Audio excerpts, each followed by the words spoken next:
At the solemn sanctuary of the fallen, a wanted fugitive drew a gun on the lone keeper.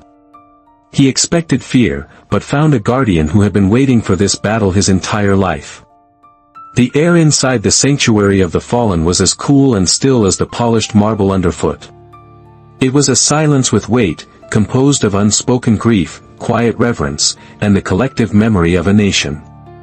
Sunlight, filtered through high, cathedral-like windows, cut across the vast hall in hazy, golden shafts, illuminating dust motes that danced like tiny spirits in the stillness. At the heart of this hallowed space, a single, eternal flame flickered atop a monolithic plinth of black granite, its warmth a stark contrast to the cold stone that entombed the remains of the unknown soldier. Here, Elias Thorne stood guard. His uniform was a deep, funereal black, its lines sharp and severe, accented only by the silver insignia on his collar and the row of campaign medals on his chest, quiet, somber declarations of a past life. 20 years of military service, including 3 combat tours with the Special Air Service, SAS, had carved lines of discipline into his face and imbued his posture with an unyielding stillness. To the handful of visitors who drifted through the sanctuary, he was part of the architecture, a silent statue of devotion. But beneath the ceremonial calm, Elias was perpetually on watch. This vigil was more than a duty, it was a deeply personal pact with the ghosts of comrades he'd left behind in sand-swept deserts and frozen mountains. He guarded their memory, and in doing so, guarded the very meaning of their sacrifice. His instincts, honed to a razor's edge by years of discerning threats in crowded marketplaces and hostile territory, were now screaming. Among the few scattered mourners, one figure moved with a discordant rhythm. The man's expensive coat, a dark cashmere that absorbed the light, was at odds with his worn, paramilitary-style boots, the kind favored by certain Eastern European militias Elias had encountered before. He moved with a calculated casualness, his gait too measured, his gaze too sharp. While others looked at the flame with sorrow or respect, this man studied sightlines. He noted the placement of the security cameras, the archways, the potential exits. He was performing a tactical assessment with the cold efficiency of someone who had done this many times before. His face was clean-shaven, his hair carefully styled, a mask of normalcy stretched thin over something hard and hateful. Elias had seen that same disguised venom in the eyes of ideologues and insurgents in far more dangerous places. The man began to drift closer to Elias's post, his path a classic infiltration pattern disguised as a random stroll. The air around him seemed to grow colder, a pocket of malevolence in the sacred quiet. A young mother, sensing a wrongness she couldn't name, instinctively pulled her child closer as he passed, her expression a mixture of uncertainty and primal fear. The sanctuary was a place of peace, but peace, as Elias knew better than anyone, was always a fragile thing. "Quite the spectacle, isn't it?" the man finally spoke. His voice was a low murmur, carefully neutral, but laced with an undertone of something harder, colder. He stopped just outside the ceremonial perimeter, his eyes fixed not on Elias, but on the eternal flame. "All this stone. All this ceremony." He gestured vaguely at the grand, echoing hall. "A magnificent pretense of power."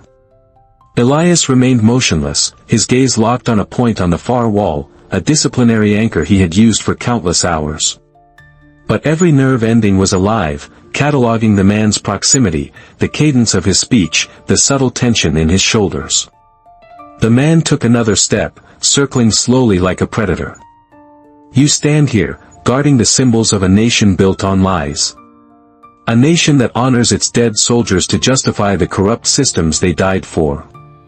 The venom was more pronounced now, targeted. "But we know the truth, don't we? About the supposed nobility of sacrifice for a cause that's already rotting from the inside." His words, though spoken softly, seemed to desecrate the hallowed air.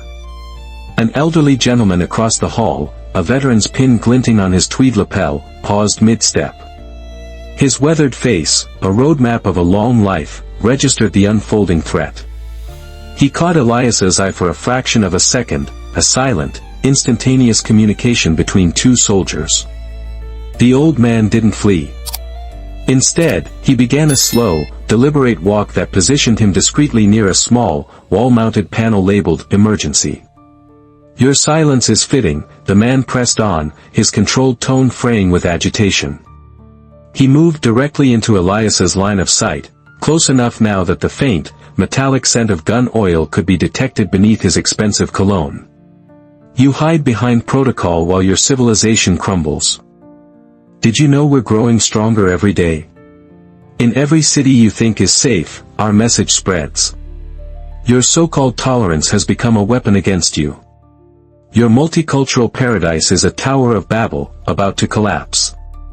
He sneered at the medals on Elias's chest. "Earned fighting for what? Democracy?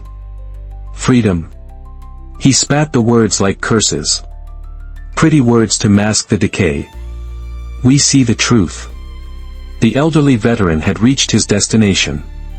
His hand rested casually on the wall nearby, his aged frame belying the coiled alertness in his stance. He'd seen this brand of hatred before, in the black-and-white newsreels of his youth and in the manifestos of modern extremists. The uniform of the ideology changed, but its twisted heart remained the same. The man circled again, his voice dropping to a conspiratorial whisper. "Standing here, guarding nothing, while the world changes. Perhaps a history lesson is in order. About how empires fall. About how all this," he gestured to the tomb, "is just weakness dressed up as strength. And today, we will demonstrate that truth." He turned his cold gaze back to Elias. "Does it burn? Does it stir anything in that sanitized, regulated mind of yours? Or will you die as you lived? A slave to protocol. Another mindless servant of a dead empire." His right hand drifted with deliberate slowness toward his coat pocket. The movement was fluid, practiced, devoid of any wasted motion. It was the predatory grace of an action rehearsed 1,000 times in front of a mirror until it became second nature. Elias's combat-honed senses registered it with crystalline clarity. Time seemed to warp, the vast, silent hall shrinking to the space between the two men. The low hum of the ventilation system faded to nothing. The flickering of the eternal flame seemed to stutter and slow. In that frozen moment, Elias's mind became a supercomputer. He saw the slight bulge under the man's coat, the way the fabric draped, confirming his assessment of a primary firearm, likely a full-sized pistol. He saw the man's weight distribution, a subtle shift onto the balls of his feet, betraying an intention to act, not just posture. "Words are important," the man whispered, his voice a dangerous caress that seemed to freeze the air. "But actions." His hand emerged. The expensive cashmere parted like stage curtains revealing the main act. Sunlight from a high window caught the blued steel of the weapon. Its dark, matte surface drank in the light, a black hole of polished metal waiting to devour everything. It was a CZ-75B, but Elias's eyes instantly saw more. The custom grip panels, the modified trigger guard, the extended slide release, hallmarks of a particular Eastern European weaponsmith known to service extremist cells. "Actions are what change the world," the man continued, his eyes reflecting the same cold gleam as the steel in his hand. He held the pistol with the intimate familiarity of a lover, its muzzle pointed toward the ground for now, a cobra coiling to strike. The few remaining visitors froze in a tableau of horror. A woman's sharp, stifled gasp was the only sound that broke the spell. Near the emergency panel, the veteran's finger finally, decisively, pressed the button. He knew help was coming, but he also knew it would be too late to stop what was about to happen next. "I could end it right here," the man mused, his voice taking on an almost dreamy quality. He began to raise the pistol with theatrical slowness, savoring the escalating terror. "One shot to shatter your ceremony. To show everyone how fragile your system really is." The weapon steadied, aimed center mass at Elias's chest, the polished silver of his medals now serving as a perfect target. "Any last words, guard?" The man's finger began its final journey toward the trigger. "Then let this be a lesson." His words cut off in a sharp, choked gasp as Elias moved. It was not the rigid, ceremonial movement of a guard. It was the fluid, explosive precision of an SAS operator. The transition from silent statue to lethal force happened in less than a heartbeat. Before the man's brain could even process the blur of motion, before his finger could complete its travel by a millimeter, Elias's hand shot out. A flash of memory, a rain-soaked training range in Hereford, his instructor screaming, "Control the weapon, control the man." His white-gloved hand clamped around the pistol's slide and frame. His grip, honed through thousands of hours of training, found the exact pressure points. His thumb drove hard against the magazine release. The movement was a masterpiece of close-quarters combat disarmament, a technique perfected during counter-terrorism operations that the world would never know about. The weapon seemed to simply vanish from the man's grasp. One moment it was his symbol of power, the next, it was gone, transferred to Elias's control with such liquid efficiency that it looked like a magic trick. The man's hand was left grasping at empty air, his face a mask of stunned disbelief. Elias's hands, moving with the practiced economy of a surgeon, began their ballet of disarmament. Click. The magazine dropped free, caught in his left hand before it could hit the marble floor. Its weight told him it was fully loaded. The brass tips of the 9mm rounds gleamed. A flash of memory, a dusty alley in Basra, performing this exact sequence under fire, the smell of cordite thick in the air. Clack. His thumb hit the slide release. The slide snapped back, and the chambered round, live and deadly, was ejected in a graceful, spinning arc. It landed on the stone floor with a faint, metallic ping that echoed like a tiny bell tolling for the man's failed revolution. Check. Chamber clear. Safety engaged. Mechanism secured. The entire sequence, from the lunge to the final safety click, took less than 3 seconds. CZ-75B, pre-2010 production, Elias spoke for the first time. His voice was calm, professionally detached, carrying the quiet authority of absolute certainty. He held the weapon with expert familiarity, his eyes tracing its features. Modified trigger assembly. Custom grip panels from a Montenegro-based supplier. Extended slide release. Titanium guide rod. He recited the details as if reading from a technical manual. Modifications favored by a particular group operating out of the Balkans. The serial number's been professionally altered, but the wear on the barrel suggests approximately 2,000 rounds fired. Mostly subsonic ammunition, based on the carbon fouling. His gloved finger indicated the still-warm ejector port. The ammunition is cellular and bellet subsonic, favored for its reliability with suppressors. The magazine spring is a recent replacement, Serbian manufacturer. Not standard issue. The firing pin shows distinctive marks from a gunsmith in Belgrade known to service specific extremist cells. The man stared, his smug superiority completely shattered, replaced by a dawning, animal fear. He was not facing a guard. He was facing an intelligence analyst with the hands of a killer. "Give it back," the man snarled, the command sounding pathetic and hollow.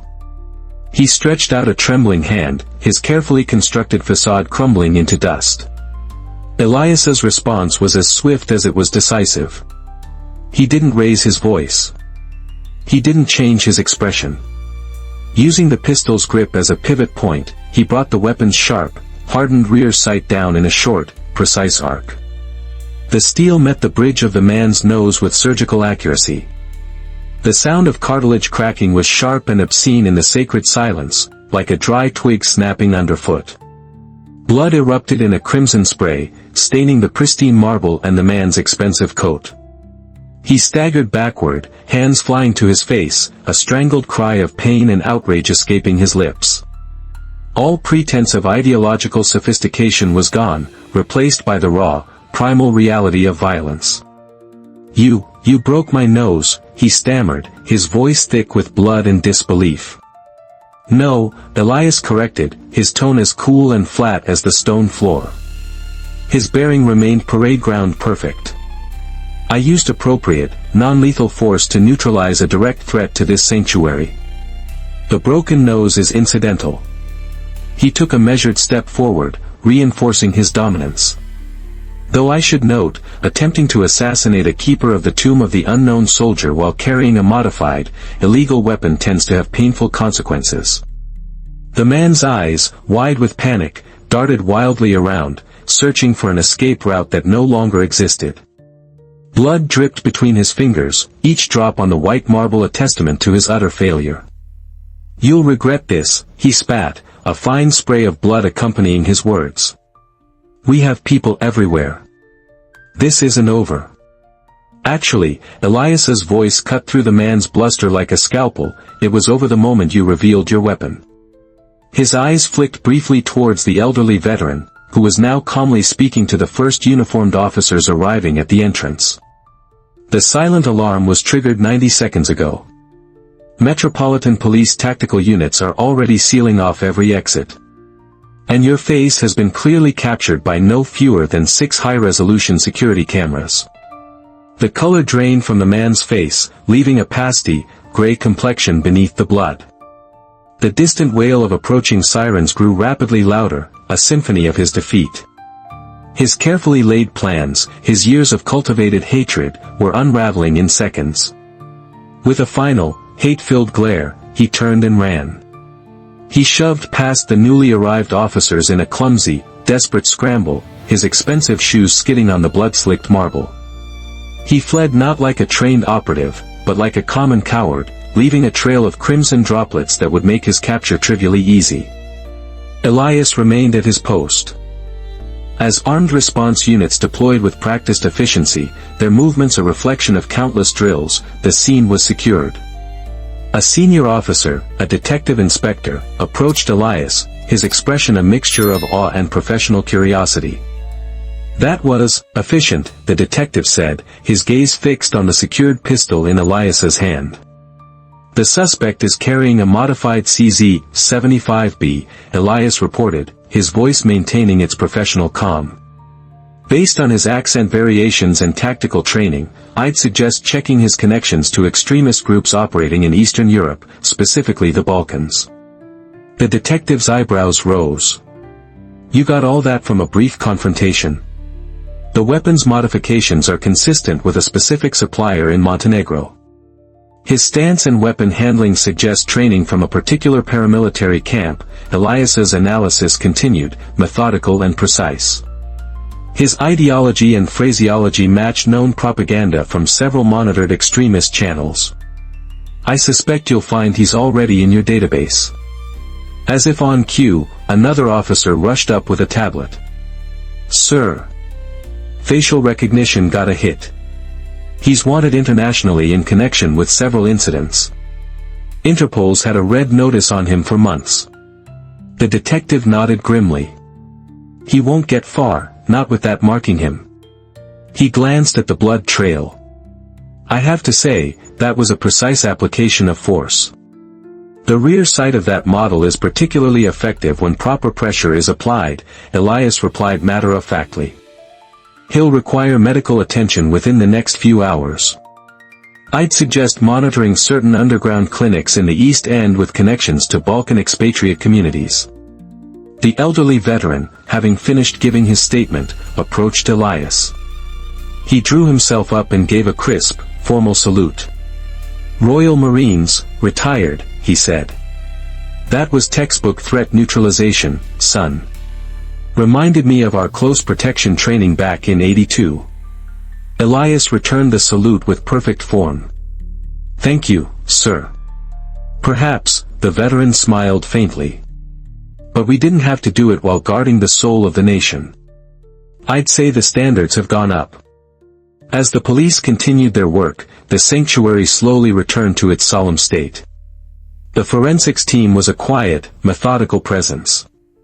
Before departing, the veteran cast one final glance at Elias, who had resumed his watch, his posture as impeccable as ever, the eternal flame reflecting in his stoic eyes. In that unshakable dedication, the old soldier saw the living embodiment of their shared service, not just standing guard, but standing ready. The uniform was a symbol, but the man within was the substance, a guardian forged in fire, standing his post in the hallowed, now safe, silence.